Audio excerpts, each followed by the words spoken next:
Action. Eh bien bonjour à tous et bienvenue sur Place Privée. Rêve américain en France, rêve ou réalité? Que signifie le rêve américain en France? Doit-on parler de rêve français? De rêve africain en France? Le modèle d'intégration en France a-t-il fait ses preuves? Ou y a-t-il une discrimination sociale, raciale, culturelle? Peut-on envisager un Barack Obama français? Voilà quelques-unes des questions que vous allez pouvoir peut-être soulever nos invités, que je vais vous présenter dans quelques instants. À commencer par les demoiselles, pourquoi pas, par les dames. Alors nous avons aujourd'hui Diarafa Diallo. Bonjour. Vous allez bien? Oui, très bien. Vous êtes bien assis? Très bien, très confortable. Voilà, très bien. C'est un sujet qui s'annonce passionnant. Alors vous êtes attaché temporaire de l'enseignement et de la recherche de l'histoire américaine à l'université de Tours. C'est ça. Et vous avez enseigné 2 ans à l'université de Virginie. Et vous travaillez sur une thèse actuellement sur les lois et discours contre les métissages dans la Virginie des années 1920. Et vous avez vécu donc pas mal de temps en Angleterre apparemment et aux États-Unis. Et en Mali aussi. Donc vous êtes franco-malien. C'est ça. Nous allons tourner sur la droite. Et là nous avons monsieur Eliamine Setoul. Bonjour. Bonjour. Alors vous êtes sociologue, doctorant en sociologie à Sciences Po. C'est ça. Beau parcours. Vous êtes professeur de sociologie à l'Institut international de la pensée islamique aussi. Et vous préparez aussi également une thèse. Voilà, je travaille sur la question de la diversité ethnique au sein de l'armée française. Et je suis financé par le ministère de la Défense pour faire cette recherche. D'accord. Beau parcours singulier. Nous avons à votre droite Aziz Seni. Aziz Seni, bonjour. Bonjour, Comment allez-vous? ça va et vous? Très très très bien. Alors vous, bien sûr, tout de suite, quand votre nom sonne, on évoque tout de suite le fameux livre L'ascenseur social est en panne et j'ai pris l'escalier. Tout à fait, œuvre majeure de la littérature française. Ah oui, pourquoi pas? Pourquoi pas? Bah oui, bah oui. En tout cas, titre original. Donc vous avez 32 ans, vous êtes né au Maroc. Vous êtes ancien élève de l'ESSEC. Vous avez un BTS transport en logistique. Vous êtes président du conseil de surveillance et fondateur de Data, en fait, votre société de transport à la demande, c'est ça? Le taxi collectif. Taxi collectif, d'accord. Vous êtes aussi fondateur et président du conseil de surveillance du fonds d'investissement La BAC, c'est ça? BAC, Business Angel DCP. Tout à fait. Parfait. Nous allons retourner sur la gauche. Et là, nous avons notre ami Jean Gémal. Bonjour Jean, Bonjour, vous allez bien? ça va? Vous en êtes bien Pour le moment en tout confortable? cas, oui. Pour le moment, ça va? C'est vrai que le discours n'est pas encore lancé. Hein, il y a pas Bah non, parlé, on verra. Il s'annonce passionnant, je crois. Ben allez. Parce que là, on a une brochette d'invités intéressante. Bah, c'est Alors pas- Jean, vous êtes directeur et cofondateur de la compagnie Black Bomber, Voilà, connue sous le nom de B3, aussi. qui a été créée en 1983, si je m'abuse. Tout à fait. Voilà. Donc, qui est, bien sûr, qui est issu d'une rencontre avec votre femme actuelle, qui Voilà, est, qui est aussi Christine, mon épouse, voilà. Christine Coudinde. Absolument, Donc, chorégraphe, Pardon? qui est chorégraphe. Qui est chorégraphe absolument. également. Et vous êtes aussi membre du groupement délégué à Art Factories, Voilà, Art Factories autre part. autre part. Oui, j'expliquerai ensuite ce D'accord. qu'on fait là-dedans. Eh bien, écoutez, le débat va pouvoir commencer. Rêve américain en France, rêve ou réalité? C'est une réflexion libre, tout simplement. Le débat va commencer, messieurs, mesdames. À vous de jouer.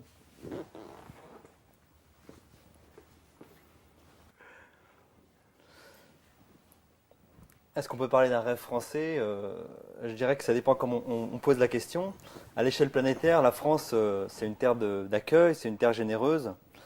Il y a un système de protection sociale, il y a des possibilités de vivre dans de très bonnes conditions. Donc oui, à l'échelle planétaire, on peut parler d'un rêve français, c'est évident. La France est une grande puissance, c'est un des pays où on vit le mieux. Par contre, si on se focalise un peu plus sur l'intérieur de la société française, on se rend compte qu'il y a des segments de population qui vivent difficilement ce rêve, notamment les populations issues de l'immigration, qui sont beaucoup plus touchées par les discriminations et qui peut-être partagent moins ce rêve et envisagent d'autres stratégies, notamment l'émigration vers d'autres pays, vers l'Amérique. Le rêve américain continue d'alimenter encore beaucoup d'enthousiasme. Donc je dirais oui, il y a un rêve français à l'échelle planétaire, au sein de la société française, quand on change de focale, le rêve devient plus aléatoire et diverge en fonction des segments de population. Je trouve que ce que El Yamin dit, c'est intéressant. Moi, je me pose la question de savoir s'il y a un rêve en France. Parce qu'effectivement, on donne une image à l'étranger pour y avoir vécu. On donne une image, certaine universalité. Mais est-ce qu'il y a vraiment un rêve français en France, partagé au niveau de la population, ou un rêve qui ne serait pas partagé avec tout le monde, mais qui existerait? Je pense que c'est la question d'aujourd'hui. Donc, le thème, c'est le rêve américain en France. Je ne sais pas s'il faudrait qu'il y ait un rêve américain en France. Je pense que ce serait bien qu'on crée notre rêve français à nous ici. Quel rêve ce serait? Par contre, ce qui est intéressant dans la question, c'est en quoi le rêve américain pourrait nous aider à établir un rêve français qui soit franco-français. C'est-à-dire, qu'est-ce qu'on pourrait prendre de l'Amérique dans ses fonctionnements, dans ses institutions, dans son idéologie, qui pourrait nous aider, parce que tout n'est pas bon non plus à apprendre aux États-Unis. Et il y a beaucoup de laissés pour compte aussi dans le rêve américain. Hein. Il y a une part du cauchemar américain pour un certain nombre, pour une certaine frange de la population américaine aussi. N'empêche que, comme l'a dit le journaliste, ils ont quand même eu un président élu, le premier président noir américain il y a peu de temps. Donc effectivement, on a l'impression qu'il manque quelque chose en France. Donc je ne sais pas si c'est le rêve américain en France ou comment nous faire le rêve français. En se servant de ce qui est intéressant, des bonnes expériences américaines, ou en se servant des échecs de l'expérience américaine pour éviter de les refaire chez nous. Parce qu'on a tendance à prendre des théories toutes faites ou des systèmes de pensée tout faits. Et pourtant, certains ont fait leurs preuves, mais d'autres non. Donc il faudrait réfléchir à ce que nous, on pourrait faire et ce dont on pourrait servir et ce qu'on pourrait apporter pour faire quelque chose de bien. Je vais abonder dans votre sens parce que je pense, j'ai le sentiment qu'on ne peut pas faire du copier-coller d'un rêve américain. Derrière ce rêve américain, il y a une histoire. Il y a une histoire de migrants qui sont arrivés, débarqués avec rien, une carriole, madame, monsieur, les enfants, et qui sont allés vers une terre inconnue qu'ils ne connaissaient pas, avec un rêve, celui d'établir leur famille, de gagner de l'argent avec leur travail, de réussir. Et ce rêve s'est au fur et à mesure transformé avec la structuration de la société américaine. Aujourd'hui, le rêve américain continue aujourd'hui à alimenter les esprits là-bas, de se dire on peut partir de rien à force de travail, on vous reconnaît pour vos compétences et il n'y a que vos compétences qui comptent. Le travail, l'ardeur au travail que vous y mettez, c'est ça qui va être récompensé. D'autant plus avec une influence, je dirais, de religion protestante qui fait que vous êtes béni de Dieu si vous réussissez. À l'inverse, en France et en Europe, on est sur un vieux continent, pour ne pas citer l'autre, comme disait l'autre. C'est un territoire ancré dans le sol, un pays d'agriculteurs, sédentaires, avec cette transmission des valeurs de père en fils. Et quand je dis valeurs, j'y mets un grand V, c'est l'ancien régime, c'est un pays de caste où on se transmet le pouvoir, la richesse de père en fils. Et finalement, cette valorisation de l'individu à travers ses compétences est moins présente. On est plus par l'aspect du statut que par la valeur intrinsèque même de l'individu. Alors, pour revenir à des choses plus simples, le rêve américain, oui, aux États-Unis, on peut partir de rien, réussir dans les affaires ou dans d'autres domaines. En France, c'est difficile tout simplement parce qu'on est dans un pays de caste.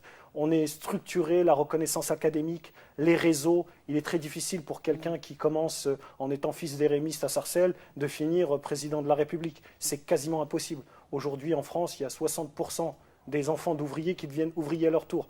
Pendant ce temps-là, il y a 80% des enfants d'énarques qui deviennent énarques à leur tour. Donc il y a une reproduction des élites, une reproduction des couches populaires, une immobilité sociale, là où aux États-Unis, on a l'impression que l'ascenseur social, justement, fonctionne beaucoup mieux. Donc y a-t-il un rêve français? Je n'ai pas le sentiment, j'ai plus l'impression qu'on est dans un pays de caste où rien ne bouge et faut toujours en faire plus. Et comme disait Coluche, si tu es petit, noir et moche en plus, il y a des difficultés supplémentaires. Donc le fait d'être issu de l'immigration, d'être une femme, d'être une personne handicapée, tout ça ne fait que rajouter des difficultés à votre parcours professionnel. Alors on pourra peut-être réfléchir ensemble tout à l'heure à ce que pourrait être un rêve français, mais je suis d'accord avec vous pour ne pas faire du copier-coller bête et simpliste. Alors, moi je vais essayer d'ajouter à ça, rien ne m'a choqué dans tout ce que je viens d'entendre. Mais effectivement, il faut replacer les choses dans le temps. Si on parle, et j'ai le sentiment qu'on parle d'aujourd'hui, d'un rêve américain, je pense que c'est plus la Pax Americana qu'on a vécues, ou certains subis, certains étaient heureux quand même de les voir arriver pour libérer la France de l'Allemagne, dans l'après-guerre. Mais si on remonte un peu dans l'histoire, on oublie peut-être facilement que nous leur avons, alors est-ce que c'est un rêve? En tout cas, c'est sans doute un idéal de société. On leur a quand même légué les droits de l'homme, toute une pensée, en tout cas, ils se sont inspirés de cette pensée droits de l'hommiste. Et s'il devait y avoir un rêve français, initial peut-être, en tout cas à partir de la fin de l'aristocratie, l'avènement, on pourrait dire entre guillemets, de la bourgeoisie, c'est sans doute ce rêve d'une société universelle et droits de l'hommiste. Est-ce un rêve? En tout cas, c'est une sorte d'idéal qui est posé. J'en vois un deuxième dans l'histoire encore plus récent, c'est l'histoire de l'éducation populaire. Car l'éducation populaire, à un moment donné, ça a été pensé le temps d'un petit moment de l'histoire où on s'est dit que l'art, le rapport à la connaissance, une éducation à la santé, le rapport au sport allait dans une combinaison, une alchimie qu'il fallait trouver, contribuer à émanciper le plus grand nombre. Ce qui reste aujourd'hui d'éducation populaire, c'est aussi à l'image de ce cloisonnement que vous avez décrit, c'est-à-dire que rapidement le sport parle de sport avec des gens du sport, la culture surtout c'est à part. Les seuls endroits où on a cultivé la jeunesse historiquement, c'est en URSS sous Staline, en Allemagne sous Hitler et en France sous Pétain. Donc la notion même de faire un travail sur la jeunesse pour la jeunesse me semble nécessaire d'être interrogée face à l'histoire. Et en tout cas, c'est rarement quelque chose qui produit de l'émancipation en soi. Il n'y a qu'à observer le ministère qui porte tantôt le nom de ministère de la jeunesse et tantôt le ministère de la jeunesse et des sports. Bon, on y a collé maintenant le mot santé, mais est-ce là un retour d'une pensée complexe, globale et émancipatrice? Voilà. Je voulais juste verser ces éléments au dossier pour dire que sans doute faut-il réfléchir à un rêve français.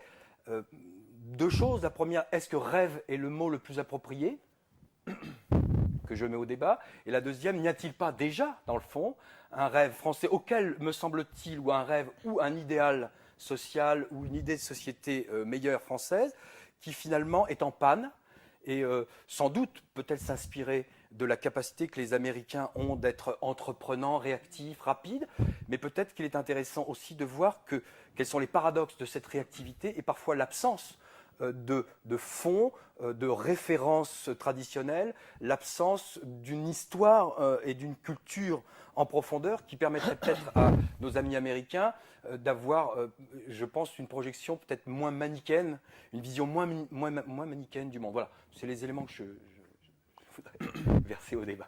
Je suis assez d'accord avec toi. Et pour reprendre une idée d'Aziz, je pense que la France est vraiment un pays de réseau. On est plus ou moins socialement avantagé, on est plus ou moins connecté à la réussite si on a fait des grandes écoles, si on a fait l'ENA, si on a fait Sciences Po. Et si on n'a pas fait ces écoles-là, ces formations-là, on se trouve d'emblée exclu de certaines zones sociales, certaines sphères sociales. Il y a ça, et je dirais aussi que la France permet en fait, j'ai l'impression qu'elle permet d'assurer le minimum, mais ne permet pas le maximum. C'est-à-dire que, je m'explique, en France, on a un des systèmes de protection sociale les plus efficaces au monde. Il y a le RMI, il y a les ACDIC. Moi, je suis content de voir que tous les enfants peuvent aller chez le dentiste quand ils ont mal aux dents, ce qui n'est pas le cas dans de nombreux pays, notamment des pays anglo-saxons. Mais qu'une fois qu'on veut percer le plafond, une fois qu'on veut aller au maximum, là, il y a des blocages. Et particulièrement pour ceux issus de l'immigration, les discriminations en France ont mis énormément de temps à être reconnues. L'ampleur du phénomène était connue, mais pas reconnue par les institutions publiques. Je rappelle. Le sont-elles? Comment? Et le sont-elles? Elle commence à l'être depuis quelques années, mais on est très loin derrière les anglo-saxons. L'équivalent de la HALD en Grande-Bretagne, la Commission for Equal Raciality, a été créée en 1976, la HALD en 2005. En plus, elle a beaucoup plus de moyens que la HALD, donc on voit bien le décalage. Un autre exemple pour illustrer ça, quand Harry Roselmack était nommé au journal de TF1, le premier journaliste issu des minorités visibles en Angleterre partait à la retraite, donc il avait 60 ans. Donc je dirais que la société française permet d'assurer le minimum, mais quand il s'agit de percer le plafond, d'aller au maximum, c'est beaucoup plus difficile, et encore plus quand on est issu de l'immigration. Un autre exemple pour illustrer ça, quand Harry Roselmack était nommé au journal de TF1, le premier journaliste issu des minorités visibles en Angleterre partait à la retraite, donc il avait 60 ans. Donc je dirais que la société française permet d'assurer le minimum, mais quand il s'agit de percer le plafond, d'aller au maximum, c'est beaucoup plus difficile, et encore plus quand on est issu de l'immigration. Pour, pour revenir à ce que tu disais sur la HALD, moi j'ai je comprends pas comment ça fonctionne exactement, et je trouve que c'est pas forcément un très bon fonctionnement, parce que je me réfère au grand procès qu'il y a eu pendant la période des droits civiques aux États-Unis, hein, donc la fin des années 60, les années 70, jusqu'à aujourd'hui, on peut avoir des grands procès de discrimination. Or, si j'ai bien compris le système de la HALD, donc si j'ai bien compris le système, ça se passe un peu en vase clos, entre quatre murs, et on essaye d'arranger plus ou moins entre les parties, essayer de trouver un terrain d'entente. Donc je ne dis pas que je suis pas pour ce fonctionnement, mais je me demande l'utilité publique de la chose. Parce que je connais l'utilité des grands procès contre la discrimination aux États-Unis, et le fait que ce soit public, le fait que quand il y a des discriminations, tout le public peut voir les sanctions d'une discrimination au niveau juridique. Et le fait que pour la HALD, j'ai l'impression qu'il s'agit plus de trouver un terrain d'entente entre les parties et que ça reste caché, je trouve que ce n'est pas forcément le meilleur moyen de faire comprendre, d'éduquer une société au risque que des individus encourent à discriminer quand c'est interdit par la loi. Donc c'est un petit bémol sur la HALD, le fonctionnement de la HALD. La question de rêve, pour répondre un peu à ce que vous disiez, moi je trouve que c'est important qu'on ait un rêve. Et je dissocie rêve d'idéal. Une jeunesse qui ne rêve pas, c'est dramatique. Et actuellement, c'est ce qu'on vit. 68, qu'on le veuille ou non, il y avait un rêve derrière. Il y avait un idéal qui était poussé. On est d'accord avec, on n'est pas d'accord. Et plus on avance dans le temps, en tout cas en France, plus on a le sentiment que le fait de pouvoir se projeter, de tout simplement rêver, de rêver à des possibles, le champ des possibles, il s'est réduit. Je m'appelle Mamadou, je m'appelle Mohamed, je suis à Sarcelles, me projeter devenir médecin, devenir chef d'entreprise, être avocat, être maître de conf dans une université américaine, pour moi, ça relève quasiment de l'impossible. Alors, à qui la faute? Est-ce que c'est à la faute aux adultes? Est-ce que c'est la faute aux enfants qui peut-être ne sont plus structurés de la même manière, ont une éducation différente ou l'aperçoivent en tout cas de manière différente? Mais moi je trouve qu'avoir un rêve, c'est structurant et c'est important. Même si on ne l'atteint pas, ça donne peut-être un cap et surtout, ça doit nourrir une ambition. Après l'ambition, bien évidemment, moi en tout cas je la considère comme une ambition bien sûr personnelle, mais au service des autres, parce qu'on vit le partage. Je pense que le sens d'une vie, c'est aussi à travers le partage. Et moi je concevrais par exemple ce rêve français en disant, à la différence du rêve américain, là où on pense à l'individu, ce serait peut-être que simplement le rêve français, ce serait réussir, bien sûr, avec son travail, mais grâce à tout ce soutien de la collectivité. Je pars seul, mais grâce à un soutien collectif, j'arrive à m'en sortir. Mais ça passe par quelque chose d'important, c'est de poser comme préambule le fait que l'égalité, liberté, égalité, fraternité, l'égalité et la fraternité soit quelque chose non pas vers lequel on va tendre, mais qui soit une réalité. Or aujourd'hui, on est en total décalage. Et j'ai envie de mettre les pieds dans le plat. On est dans un système républicain. La République est hypocrite. La République est hypocrite. Les hommes naissent libres et égaux en droit. Les distinctions sociales ne peuvent être fondées, etc., etc., etc. Mais les distinctions, elles sont faites tous les jours. Lorsqu'on revient à quelque chose de plus pragmatique, chercher un logement, chercher un emploi, chercher un stage, chercher un prêt bancaire, chercher que vous soyez une femme ou un homme, que vous soyez noir, peau bronzée ou blanc, vous allez être finalement comparés. Et donc cette égalité n'existe pas. Alors que dans d'autres pays, sous d'autres formes de structuration de société, on vous reconnaît en tant qu'individu. On vous donne le droit à la différence. Et ce que je regrette dans la République, c'est peut-être ce côté le plus mauvais qui est d'essayer de mettre tout le monde, de niveler tout le monde, de faire rentrer tout le monde dans une case. L'homme est tellement complexe, j'ai envie de dire avec un peu d'humour, que l'homme est un oignon. On a plusieurs facettes et il y a plusieurs couches. Et on ne peut pas résumer un individu à une seule chose, à une seule facette de sa personnalité. On est tous comme un petit diamant avec plusieurs petits coins qu'il faut tailler, polir et plusieurs facettes. Et c'est vrai que ce rêve français, il serait vraiment très complexe à mettre en œuvre parce qu'il y a toute une mentalité à changer et une reconnaissance qu'il faut qu'il y ait au préalable, c'est celle de la distinction et de dire chaque individu est différent des autres, Mais cette égalité doit, au niveau des droits, exister. Ce qui me semble aujourd'hui ne pas être le cas. Non, je pense que je suis tout à fait d'accord avec vous, mais je pense que ce qui manque en France, c'est une volonté politique.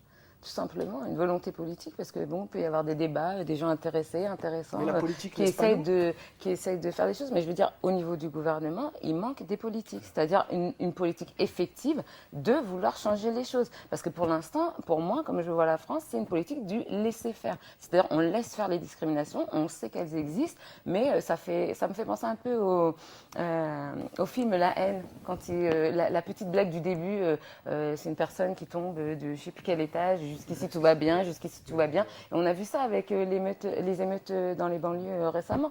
Je veux dire, je pense sincèrement qu'il manque une politique, une volonté politique de changer les choses. Après, bien sûr, à notre niveau, on peut changer les choses et on fait tous les jours la politique.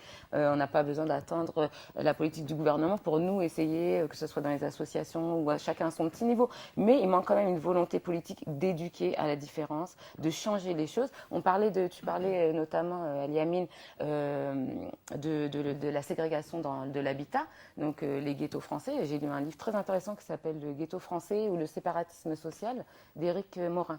Et il dit quelque chose de très bien. C'est le premier livre en France qui parle de la ségrégation en se posant la question, plutôt que de parler ségrégation et ghettoisation en parlant des cités et des gens issus d'immigration ou immigrés, il se dit mais pourquoi a-t-on laissé les autres fuir ? Pourquoi a-t-on laissé les autres fuir les cités, les quartiers populaires ? En fait, il y a un espèce de consensus où on laisse les personnes les plus argentées fuir ces quartiers et créer leur propre ghetto. Pour après revenir dans le ghetto, dire qu'il y a des phénomènes de communautarisme, dire qu'il y a des replis sur soi, alors que généralement dans les cités, c'est un espèce de repli sur soi forcé. D'accord ? Oui. Donc, juste pour comparer, parce qu'on parle des États-Unis et de la France, quelque chose de concret au niveau des APL, donc l'allocation pour le logement. En France, l'allocation pour le logement, on aurait pu penser l'allocation pour le logement de façon à ce que ça permette aux familles de quitter le ghetto. C'est-à-dire, ils recevaient une aide, ils pouvaient changer de lieu d'habitat et grâce à cette aide, accéder à un autre logement ailleurs, par exemple. Bon, ça n'a pas été pensé comme ça. Les personnes se sont servies de leur APL pour mieux vivre ou pour dépenser leur argent autrement, mais ils sont restés dans le ghetto. Aux États-Unis, il y a eu une même formule d'APL, mais avec l'obligation, enfin pas l'obligation, mais c'était attenant, de pouvoir changer de lieu de vie. Bon, en France, l'APL, ça permet juste de baisser son loyer. Mais je connais peu de personnes dans les cités qui, grâce à leur APL, ont pu se dire bon, je vais quitter le ghetto.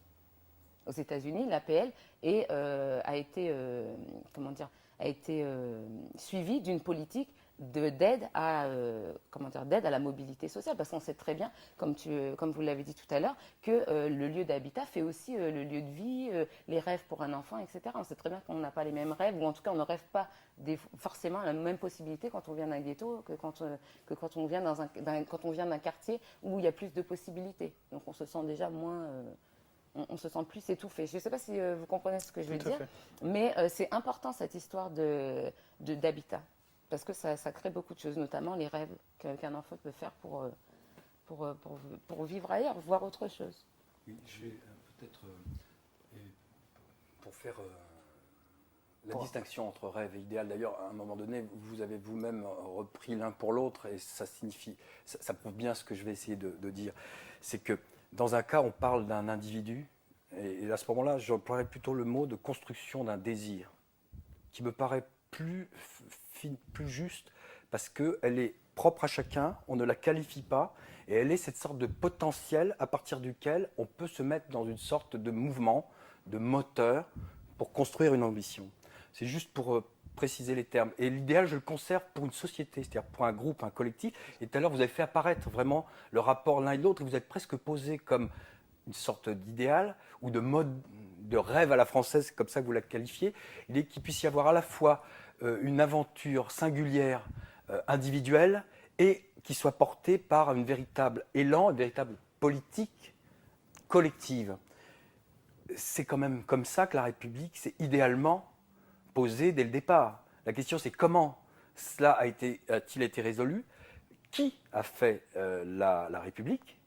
Et peut-être que là, parce que ça ne réfute pas tout ce qui vient d'être dit sur les minorités, sauf que je ne crois pas que ce soit une particularité d'une minorité d'être, en tant qu'individu, en panne de désir d'exister, de désir de partager, de désir de réussir. Alors là, bon, bah, c'est évidemment quand quand tout est à sa place. Donc, je ne voudrais pas qu'on puisse penser que c'est une particularité des minorités dont nous sommes issus, d'être en panne. Peut-être que là où il y a un lien à faire avec le rêve américain, c'est qu'effectivement, ces populations qui sont finalement des populations qui ont colonisé un autre espace. Alors, moi, ce que je veux, c'est lever le lien qu'il peut y avoir entre rêve et colonie. Par exemple, est-ce que les Français, dans le fond, n'ont pas eu un rêve quand ils ont colonisé l'Afrique, quand ils ont colonisé ce qu'ils ont appelé l'Indochine, qui est une grande partie de cet ancien Siam, que maintenant, vous savez, découpé en plusieurs pays, Cambodge, Laos, Vietnam, etc. Oui, c'était des rêves, mais moi, je ne veux pas partager tous les rêves, et je me méfie du mot, justement. Donc, celui-ci, je préfère le laisser aux Américains, mais sans jugement de valeur non plus sur ce que eux mettent dans cette terminologie et ce qui est de l'ordre de leur propre histoire. Par contre, et j'en reviens à ce que nous avons observé finement pendant des années, qui est un peu le moteur de notre création, c'est comment, à partir de choses qui sont déjà usées, des signes et des symboles déjà usés, comment on resymbolise, comment on met à nouveau des outils opérationnels pour construire à la fois de l'individu solo et en même temps de la société. Et je le disais tout à l'heure, avant le début de l'émission, en rigolant avec l'animateur, mais c'est vrai que je pourrais résumer la finalité du but qu'on poursuit, de ce qu'on essaie de faire, à simplement arriver à être apaisé dans une société apaisée. Et ce qui est très curieux, c'est que souvent on réfléchit à la guerre, par exemple, comme un des effets pervers de tout ce que vous venez de décrire, de ces cloisonnements, de cette hiérarchie dans les sociétés, mais rarement on pense à la paix comme pour fabriquer de la paix. On y pense comme quelque chose qui n'est pas de la guerre. Et c'est à mon avis une tournure d'esprit qui est à mon avis à relier aussi avec ce mot piège finalement pour moi, qui est le mot rêve, parce que finalement un rêve, c'est réel, mais en même temps c'est pas pratique, pragmatique, ça ne se touche pas. Vous voyez ce que je veux dire? Donc, pour moi, ce mot est quand même pas le plus approprié. Et même si je souscris à tout ce que vous avez dit sur la position des minorités aujourd'hui, ou la manière d'être vécu en minorité, de vivre en minorité en France, bah, il y a des choses qui se valent bien. Et on n'est pas dans le meilleur des mondes, certes. Dans les pays anglo-saxons, c'est chacun sur son pilier religieux, sur son pilier idéologique, et tous les piliers ont droit de citer. La nation, elle est faite de tous ces piliers qui se parlent ensemble, on va dire, pour aller vite, mais en fin de compte, il n'y a pas véritablement de mélange, on dirait, de métissage. Certains qui ont affiné cette notion, on dirait, de créolisation. C'était le cas de pas mal de formes de mélange qui se sont produits sous l'égide de la France, sous les tropiques notamment. Moi, je crois que, et en France, je suis d'accord avec vous, le fait, à un moment donné, de ramener au plus petit dénominateur commun de l'égalité pose, aux limites, la question de ce qui est dessous, à mon avis, c'est-à-dire la question de la laïcité. Et cette laïcité qui, aujourd'hui, a deux types de tenants. Ceux qui sont pour moi des dogmatiques, ce qui est paradoxal à la laïcité, parce que normalement ce n'est pas un dogme, hein, c'est quelque chose qui doit évoluer, mais que j'appelle souvent les laïcs cucérés. Bon, je garde l'expression vraiment pour moi, c'est-à-dire tous ceux qui à un moment donné ont peur de ce qui peut être différent à un point où effectivement ils vont ramener tout le monde à une sorte de logique sans signe, sans teint, sans phare. Et je crois que là, il y a une sorte de... Je crois que la France là-dessus, elle date, quoi. Peut-être qu'en 1905, c'était important encore de bien distinguer la place de la religion et la place du politique, de la représentation politique. Je crois qu'aujourd'hui, y compris dans la communauté musulmane française, cette distinction, elle n'est pas seulement faite, elle est même complètement digérée. Je le dis souvent, l'islam que mes parents m'ont transmis, notamment ma mère, pour le coup, puisque c'est par là que ça s'est passé, moi j'ai toujours cru que c'était ça la laïcité. Jusqu'au moment où je me suis rendu compte que ça portait deux noms différents et que dans ce que moi je croyais être la laïcité, d'autres y mettaient un dogme religieux, plus ou moins ouvert, plus ou moins fermé, plus ou moins qui leur faisait mal. Dans 2005. Moi j'ai toujours cru que c'était ça la laïcité. Jusqu'au moment où je me suis rendu compte que ça portait deux noms différents et que dans ce que moi je croyais être la laïcité, d'autres y mettaient un dogme religieux, plus ou moins ouvert, plus ou moins fermé, plus ou moins qui leur faisait peur, etc. Donc, C'est juste une relativité que je veux introduire parce que je ne prétends pas là non plus que l'islam que j'ai reçu est la laïcité. Par contre, je peux dire en quoi il est sur un certain nombre de valeurs de la laïcité et je peux dire en quoi la laïcité, comment dirais-je, telle que certains la vivent aujourd'hui, très fermée, et comment dirais-je, oui, un dogme, c'est-à-dire quelque chose qui ne fabrique plus vers l'avant, quelque chose qui devient conservateur, enfin, traditionnel, mais dans le sens le plus conservateur, le plus en retrait, le plus en recul. Voilà. Moi, je crois qu'on parle d'idéal ou de rêve, on parle tous ici de la même chose. On parle d'un horizon positif qui permet l'accomplissement. Grosso modo, c'est ça. Maintenant, il faut des politiques publiques qui soient offensives. Et là, je reviens sur ce que tu disais, Diafara. En France, on n'a pas eu ce caractère offensif des politiques publiques. Tu as sûrement entendu parler d'un procès qui a eu lieu il y a quelques années au siège d'Atlanta, Coca-Cola. En fait, les minorités noires au sein de l'entreprise ont été bloquées dans leur promotion durant plusieurs années. Il y a eu un procès qui a fait pas mal de bruit. Coca-Cola s'est pris 150 millions de dollars d'amende. Donc je pense que le jour où la HALD aura la même démarche, et que ce ne sera plus des 5 000 euros ou des 10 000 euros, là il y aura une évolution. C'est-à-dire que la sanction financière va permettre, à mon avis, un déblocage des pratiques de discrimination. Et pour revenir à, parce qu'on a pas mal parlé de diversité ces dernières années, lutte contre les discriminations, il y a une enquête qui est sortie du Bureau international du travail il y a 2 ans, en 2007, qui met en relief le fait que 80% des entreprises françaises discriminent encore sur la base du patronyme et du nom. Donc 80%, donc 8 sur 10. Et ça, après 2005, année de l'égalité des chances, 2006, année européenne de l'égalité des chances, toutes les chartes qui ont été signées sur la diversité. Donc, il ne faut pas confondre les paroles, les discours et les actes.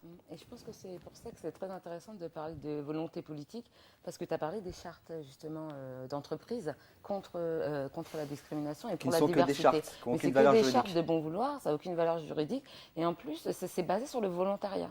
Donc le volontariat, c'est bien mignon et on nous dit on ne peut pas imposer de politique publique en France comme ça a été fait aux États-Unis parce que ça bloquerait le français dit de souche, parce qu'on ne sait pas qui est français Un de... petit village dans la Vienne, c'est pas très intelligent.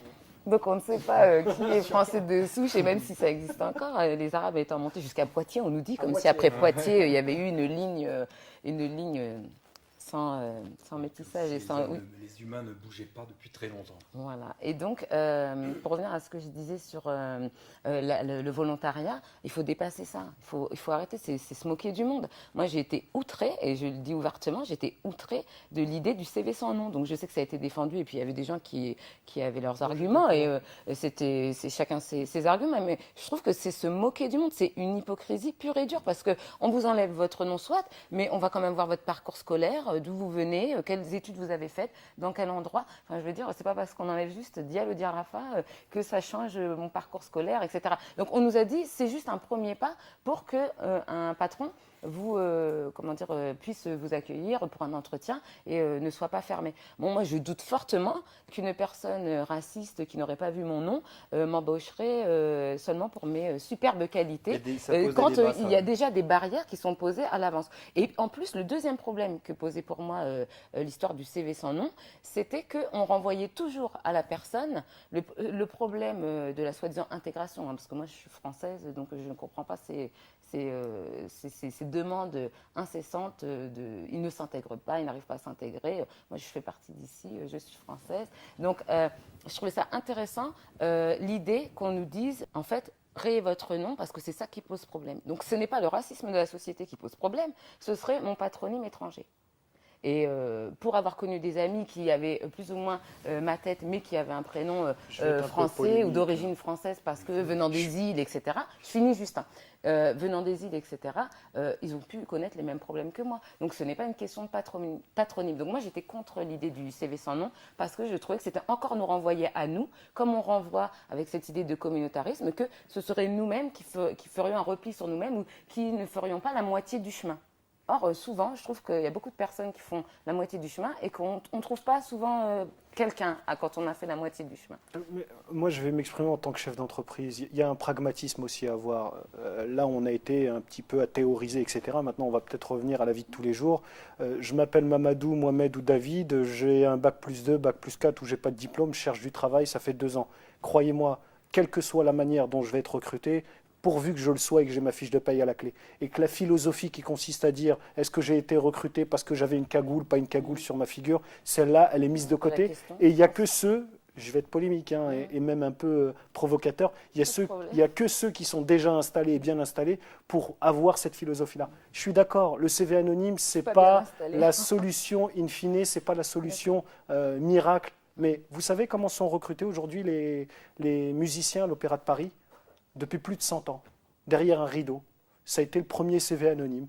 C'est à la production. Moi, je ne trouve pas choquant que je pars du postulat aussi, alors je suis un humaniste, que les recruteurs de ce pays ne sont pas des racistes invétérés, ayant une conscience politique, ayant Mein Kampf sur leur petit chevet le soir à le lire. Je pars du principe que celui qui discrimine le fait de manière inconsciente. Inconsciente comment ? Parce que j'ai recruté. On recrute aussi. C'est une manière de se rassurer. On cherche à recruter des gens qu'on connaît. Des gens qu'on connaît comment ? Ça peut être l'âge, ça peut être le sexe, ça peut être les loisirs, ça peut être le réseau des écoles. On connaît la personne à peu près, on va la recruter. La discrimination, elle vient d'une crainte. Alors moi, je pars du principe que si ce CV anonyme permet à Mohamed, Mamadou ou David de rencontrer l'entrepreneur ou le recruteur et que ce recruteur se dise bah, « je me suis peut-être planté, finalement, ce gars, il est bien ».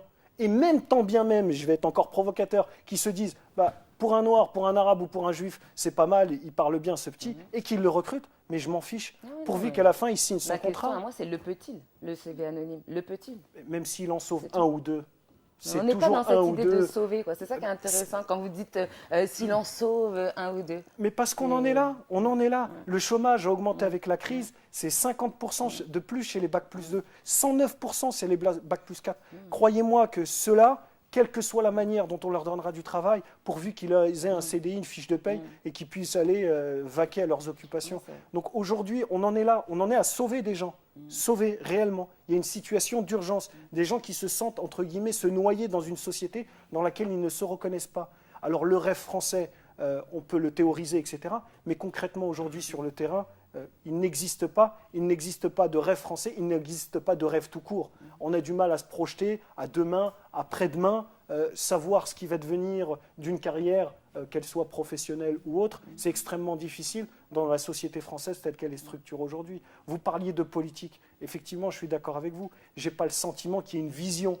On peut parler de rêve, d'idéal, de vision du politique. Quelle est la politique aujourd'hui menée sur 10, 15, 20 ans pour que ces territoires, là où sont concentrées les populations d'origine immigrée, parce qu'il y a une histoire dans ce pays, quelle est la politique qu'on met en face ? Quels sont les hommes politiques qui se sont érigés en disant bah, « moi, je veux que mon pays, dans 20 ans, il soit rassemblé et qu'il n'y ait plus cette fameuse fracture sociale dont certains s'en sont servis comme outil marketing ». Aujourd'hui, on n'a pas ça. Aujourd'hui, on a une France qui est divisée en deux. Il y en a une qui est en train de regarder, qui crève la dalle, et il y en a une qui est en train de manger et qui mange de moins en moins. C'est vrai. Donc ce rêve français, aujourd'hui, il est remis en cause par pas mal de choses. Et moi, je suis très, très, très en colère contre ce système. D'accord, les anglo-saxons sont pas forcément, n'ont pas une structuration de société, mais idéale. Mais au moins, ils ont un avantage sur les Français, c'est qu'ils sont pragmatiques. Et vous êtes bons, quelle que soit votre couleur, votre niveau de handicap, votre sexe, transsexuel, vos mœurs, votre religion, on vous prend pour ce que vous êtes et pour vos compétences. Ici en France, lorsque vous êtes issu des minorités, vous avez bon être, et là je pense à un exemple très concret, être diplômé de l'école des mines, galérer pour trouver un job. Parce que vous avez une barbe, parce que vous n'avez pas la bonne couleur, parce que. Et tant que l'égalité, nous ne l'aurons pas intégrée dans notre inconscient collectif, je pense qu'il n'y aura pas de rêve français. Je suis tout à fait d'accord avec vous et c'est pour Excusez-moi de ça parler que un peu je de dis manière un peu et c'est pour ça que passionnée, je dis que l'histoire du CV sans nom, ça apporte pas grand-chose à l'édifice. Après, peut-être au niveau des individuel, d'accord, au niveau individuel, en marge, ça a permis à certaines personnes, effectivement, quand on tombe sur un patron ou une patronne ouverte, de réussir à trouver un emploi. Mais ça reste à la marge, ça reste des politiques de marge. Et moi, je rejoins un Et petit c'est peu pas Diafara. l'égalité. Et c'est pas l'égalité. Je rejoins un petit peu Diafara. Diafara. Diarafa, excuse-moi. Ça peut donner l'impression que, enfin, accepter le CV anonyme, ça peut donner l'impression aussi qu'on accepte d'avoir des miettes, alors qu'on est français, on est pleinement français, on veut la même chose que les autres.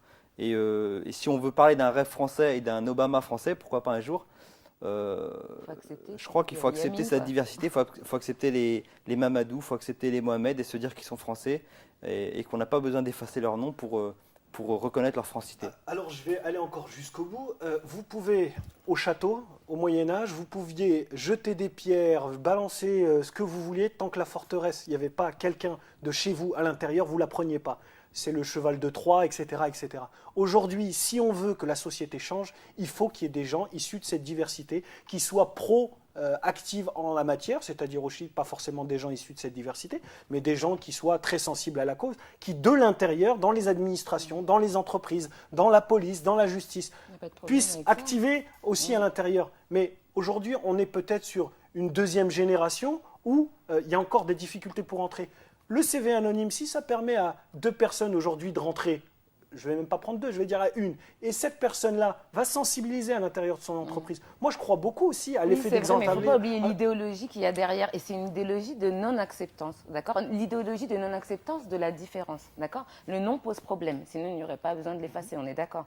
Donc effectivement, toi tu parles pratique, le fait qu'il y a quand même un jeune qui soit embauché. Moi je parle l'idéologie qu'il y a derrière, c'est pas une idéologie qui nous aide à avancer. C'est toujours l'idéologie du rejet de l'autre. C'est pas l'idéologie de la France, ça peut être Mamadou El Yamine Diarafa aussi. Là où peut-être vous pourriez vous mettre d'accord, ou alors tous les deux pas d'accord. Le pacificateur. C'est impossible. Non, j'en sais rien. C'est lié à ce que On n'est pas d'accord, ce que je je pense, questionne. Oui, enfin en tout cas, la synthèse, ce qui a été dit d'une part et d'autre part pourrait trouver son sens, c'est que effectivement, dans l'histoire et dans la culture, ça va pas vite. Ça met du temps. La culture d'un policier, la culture de je ne sais quel fonctionnaire, etc. Ça va mettre un certain temps et les modalités qu'il faut mettre en œuvre pour que, comme dans une histoire comme la nôtre, la compagnie de danse Black Lamber, les gens, au bout de quelques mois, et vous dire au bout de 10 ans ou 15 ans, ne se rendent mais absolument plus compte de leur couleur et de leurs différences initiales, mais ne sont que des amis qui ont des apparences différentes et qui sont depuis longtemps reliés par une réalité des corps, une réalité intérieure tellement puissante qu'on est là dans une société du futur. Je parle à l'intérieur même du groupe idéal, construit comme tel, qu'est la compagnie, et symbolique, là aussi, qu'est la compagnie de danse. Alors je crois qu'il faut mettre ça sur le long terme, et c'est pas péjoratif à ce moment-là de reprendre l'histoire et de, entre guillemets, quoique je pourrais le réfuter le terme, enfin de théoriser sur ce qui peut produire à long terme cette capacité, non pas à tolérer la différence ou à l'accepter à la limite, mais pour qu'elle soit naturellement même plus une différence, d'accord ?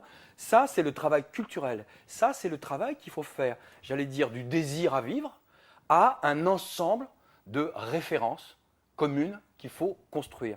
Là-dessus, et pour rejoindre par le biais la notion de CV anonyme, je dirais que très conjoncturellement, ça peut être, me semble-t-il, une politique, un peu qu'est le principe de l'affirmative action, qu'on appelle ici discrimination positive, ce qui n'est déjà pas la traduction de affirmative action, et je préfère l'idée qui est sous affirmative action, c'est clair, c'est celle de dire, voilà, gouverner c'est choisir, aujourd'hui il y a un tel décalage que moi je gouverne, donc je vais mettre un déséquilibre ici, choisi, je les veux, pour qu'à un moment donné, il se produise ce que vous étiez en train de si bien décrire.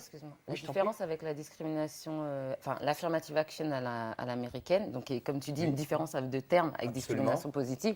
La différence entre affirmative action pour moi et le CV sans nom, c'est qu'affirmative action, on cite, on cible, on dit, alors que le CV sans nom, c'est on cache. Voilà. Et c'est pour ça que c'est pas contradictoire pour moi d'être d'accord aussi avec toi et avec vous, en l'occurrence, puisque tu le rejoins sur ce point, c'est qu'en effet, tant qu'on vit dans une société où on met en place un pis-aller à la reconnaissance de l'autre, de toute façon, on est arrivé nulle part. On peut avoir le sentiment, ça permettra à quelques individus de s'intégrer au système, et c'est une bonne chose. Tant qu'on vit dans une société où on met en place un pis-aller à la reconnaissance de l'autre, de toute façon, on est arrivé nulle part. On peut avoir le sentiment, ça permettra à quelques individus de s'intégrer au système, et c'est une bonne chose. Mais cette intégration au système, entre guillemets, n'est pas suffisante, mais est loin d'être suffisante par rapport à la véritable action politique et culturelle. Je dirais culturelle, mais quand je dis culturelle, pour moi, c'est politique. C'est un choix politique qui doit être fait, c'est des choses qui doivent être mises en œuvre. Le groupement Art Factories, autre part, dont on parlait tout à l'heure, c'est un groupement qui s'intéresse au rapport art, territoire, population et qui pose le processus de construction de l'artiste comme aussi important, ou d'accès à l'art, parce qu'on n'est pas nécessairement artiste à la sortie, aussi important que l'œuvre. Donc processus a autant d'importance que l'œuvre. Ce qui est important, c'est le geste artistique et il a différentes déclinaisons. Soit ça va être un atelier de sensibilisation et à l'autre bout, ça peut être la formation professionnelle en masterclass de gens qui ont déjà un très haut niveau et qui commencent à développer une pensée, voire une écriture, hein, à l'autre bout. Eh bien, je pense que c'est des travaux de cet ordre-là qu'il faut mettre en œuvre, qu'aujourd'hui, le système français de la culture n'est plus qu'un lieu de la mondanité culturelle, c'est plus du tout un lieu émancipateur, et qu'il a un peu remplacé l'Église du XVIIIe et du XIXe siècle. C'est là où les dominants, la bourgeoisie se rejoignent. Et pour mettre tout le monde très à l'aise, je dirais que pour moi, comme les gens avec lesquels je travaille, l'objectif pour nous, c'est pas de rester misérable. Je me souviens d'un très jeune danseur au début qui avait dit dans notre premier papier dans l'IB, il disait « Nous, on veut être riche et admirable, sinon ça ne sert à rien ». Mais il y a quelque chose de juste aussi, évidemment, là-dedans, hein, puisque là, il y a identité, j'existe, je suis admirable. Bon. Mais il y a quand même un truc qui est extrêmement intéressant, c'est que, et je parlais de l'éducation populaire tout à l'heure, en fin de compte, en continuant à décliner cette idée d'un certain nombre d'outils et de connaissances globales, actives, mises en œuvre vis-à-vis des jeunes, mais vis-à-vis de l'ensemble de la population. Les jeunes, parce que c'est ceux qui arrivent, mais il faut faire attention à ne pas s'enfermer sur les jeunes et à faire du jeunisme. Eh bien là, on aura sur 20, 30, peut-être moins aujourd'hui, car grâce à Internet, aux valeurs de communication d'aujourd'hui, il y a des rapidités quasi exponentielles sur certaines choses, mais disons sur 20 ans, parce que ça ne va pas si vite, on aura ce fond de la population française susceptible d'être à la fois dans la police, dans l'armée, à l'éducation nationale et ailleurs, qui n'aura pas à penser avec des cautères et des jambes de bois l'égalité, la fraternité et la liberté. Je crois qu'il faut, les deux choses ne s'opposent pas. Je crois qu'il faut une réaction ici et maintenant pragmatique. Je rejoins la posture du pragmatique, car moi je pense, j'écris, on fabrique des œuvres, mais d'un autre côté, on est aussi des artisans qui fabriquons des spectacles minute par minute et qui devons partir d'un truc, d'une page blanche pour arriver à quelque chose de vrai, qu'on peut toucher, qui est réel, qui produit des émotions, qui déplace de la pensée. Donc je pense que là, on a quelque chose de commun, c'est le fait d'avoir les deux pieds sur terre. Mais en revanche, je crois qu'il ne faut pas se priver d'avoir des politiques, j'allais dire, de régulation par rapport à des énormités comme celle-ci, et qu'il n'y a pas contradiction probablement entre les deux. Non, sans compter qu'aussi, ce genre de décision, il est important que tous les acteurs puissent décider de ces choses. Parce La que seule sinon, c'est des condition, choses qui sont... je m'excuse c'est d'interrompre des- là, la seule condition, c'est que les acteurs, effectivement, soient acteurs. C'est-à-dire que c'est par eux-mêmes, par leur propre mouvement, ils créent altérité, ils créent débat, ils créent ce qui permet d'arriver vers un autre espace social, une autre conception de la société. Il faut qu'ils soient donc acteurs, volontaires, conscients et pensants. Si ces conditions-là ne sont pas réunies, ce seront toujours des cautères sur des jambes de bois. Un groupement de personnes issues de banlieues qui essayent de se mobiliser pour s'en sortir en France et dans une république, on appelle ça du communautarisme. En Angleterre, on appelle ça un lobby, un groupement de pression, etc. En France, la République porte en elle-même ses propres contradictions. Vous vous organisez pour essayer de vous en sortir, on vous monte du doigt. Alors pour peu que vous ayez 1 centimètre de poil, c'est fini, surtout en ce moment. Vous êtes terroriste, vous êtes un groupement, vous êtes communautaire, vous refusez, etc. Vous essayez de vous en sortir en individualiste. Ah, vous êtes un libéral, vous êtes un capitaliste, vous êtes un américain, vous voulez vous en sortir tout seul. Vous avez envie de montrer et d'être fier de votre culture, de votre background. Ah, vous voulez faire l'original. Vous vous fondez dans la masse. Ah, mais c'est que monsieur s'en fout, vous vous noyez, vous êtes un anonyme. Donc, forcément, quoi que vous fassiez, vous avez quelque chose d'un peu bizarre, pour ne pas dire normal au sens de la norme sociétale. Donc, moi, je dis, ça suffit. Aujourd'hui, c'est vrai, monsieur, il y a une projection à avoir dans 20 ans. Et essayer d'avoir ce rêve cet objectif in fine que nous souhaitons tous voir se réaliser de cette égalité où chacun, effectivement, le jour où le mot diversité disparaîtra, ça sera une victoire parce que ça voudra dire que vraiment, Elle est il y a de fait. ni la problématique ni les solutions ne seront plus d'actualité, donc elle sera de fait. Mais en attendant, aujourd'hui, on a, entre guillemets, un paquet de gens, des gens qui souffrent socialement, qui souffrent économiquement. Qu'est-ce qu'on fait ? Qu'est-ce qu'on fait ? Alors oui, on peut être hypocrite, tout comme l'est le système, en disant « Eh bien moi, monsieur, je suis favorable à la discrimination positive territoriale », en disant « Je vais favoriser les banlieues ». C'est quoi d'autre que de dire que finalement, comme en France, je ne peux pas dire que je vais favoriser tout ce qui est basané, eh bien je suis obligé de passer par le territoire, parce que sinon on va me traiter de communautaire. Et Oui, je mais- ferai une c'est connerie la même parce chose, qu'il y a hein. des problèmes dans les campagnes avec des gens qui ne sont pas Tout à basanés fait. et qui relèvent de la même Tout à problématique fait. d'émancipation. Et à qui fait. est le problème de la paix dans le monde. Il est posé à travers ça, je m'excuse. Ouais, non, c'est- Je vais me débouler un petit peu vite. Non, Donc non, le pas rêve du tout, mais je trouve français, que oui.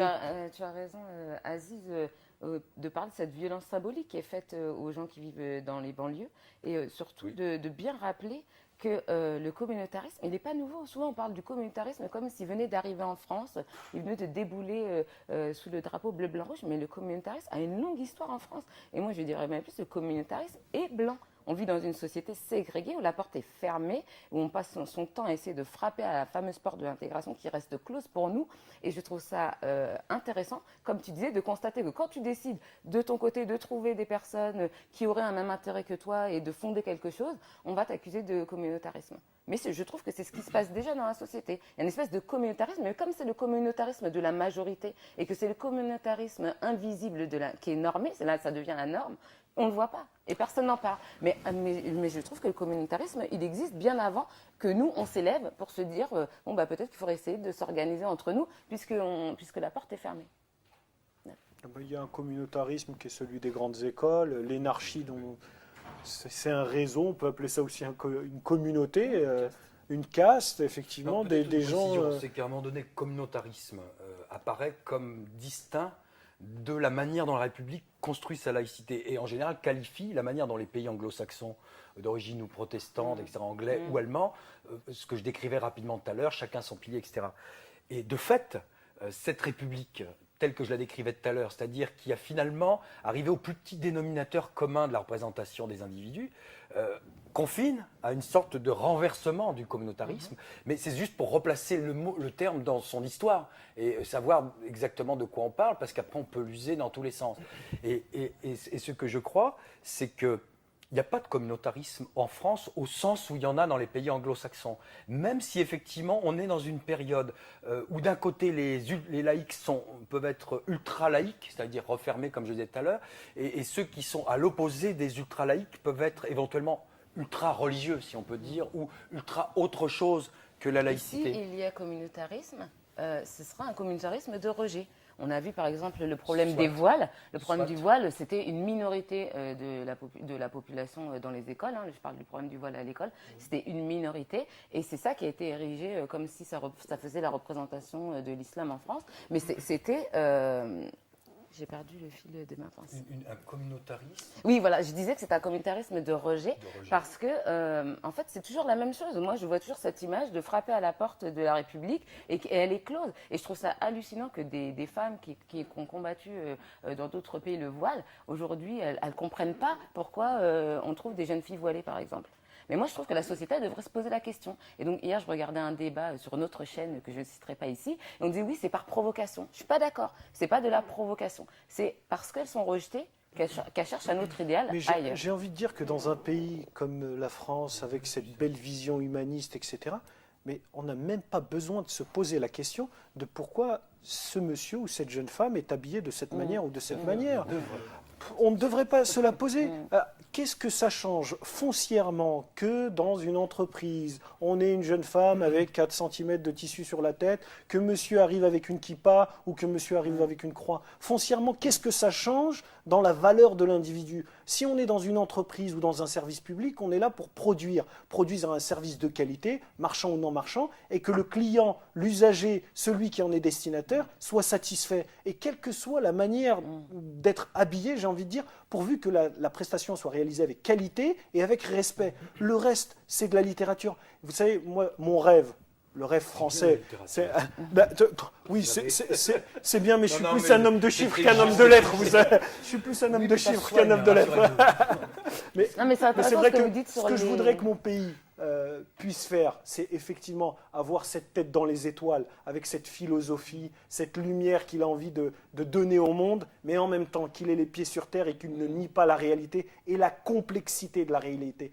Le problème du pays de Descartes, c'est qu'on fait des cases et qu'on a envie, de gré ou de force, de faire rentrer l'individu dans une case, ce qui est impossible parce qu'on est, encore une fois, composé de manière très, très complexe. Et ce qui est malsain dans le débat de la burqa qui est en train de revenir après deuxième épisode, après le débat sur le Je vais voile, faire un peu de provocation. c'est qu'on va se focaliser sur les 0,03% Oui, c'est ça, de filles c'est qui ça. portent la burqa et les problèmes structurels, systémiques, des discriminations qui sont appliquées par 80% des entreprises françaises, on va le mettre de côté. Donc c'est encore une autre forme de violence sociale et symbolique vis-à-vis des gens issus de l'immigration en France. Alors Tout à pour fait. faire un peu d'humour, vous savez tous que le décret sur la cagoule pendant les manifestations est passé, qu'on n'a plus le droit de manifester en cagoule. Moi, je vais faire un peu d'humour et peut-être un peu d'humour noir. Attention. À mes amis d'extrême gauche, je dis ne manifestez plus en cagoule, manifestez en burqa. Mais c'est complètement... On mâche sur la tête dans ce pays. On légifère sur une cagoule, on légifère sur une burqa. On va en fait, je ne comprends pas où est-ce qu'on va. Je ne comprends pas le sens et la Surtout qu'il y a réflexion toute et une le partie cheminement de la population intellectuel. qui reste à attendre qu'il se passe quelque chose concrètement. On se burque la face, j'ai envie de dire.